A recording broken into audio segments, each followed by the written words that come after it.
إنما مثل الحياة الدنيا كماء إن أنزلناه من السماء فاختلط به نبات الأرض مما يأكل الناس والأنعام حتى إذا أخذت الأرض زخرفها وزينت وظن أهلها أنهم قادرون عليها أتاها أمرنا ليلا أو نهارا فجعلناها حصيدا كأن لم تغن بالأمس كذلك نفصل الآيات لقوم يتفكرون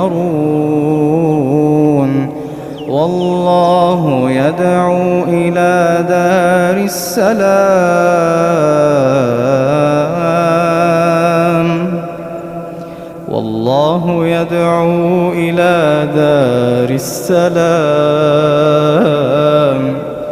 ويهدي من يشاء إلى صراط مستقيم والله يدعو إلى دار السلام ويهدي من يشاء إلى صراط مستقيم للذين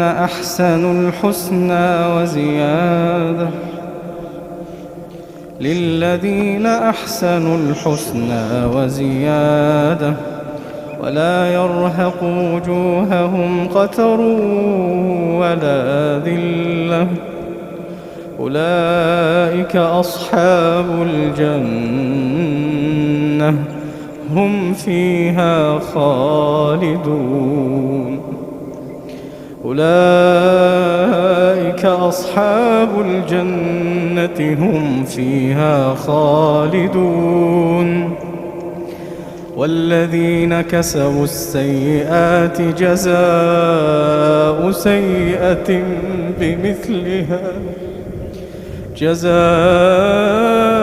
سيئة بمثلها وترهقهم ذلة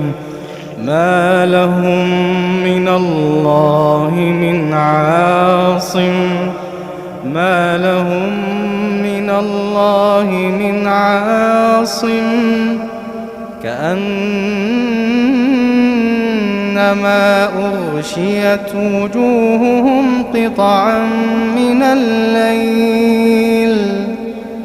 كأنما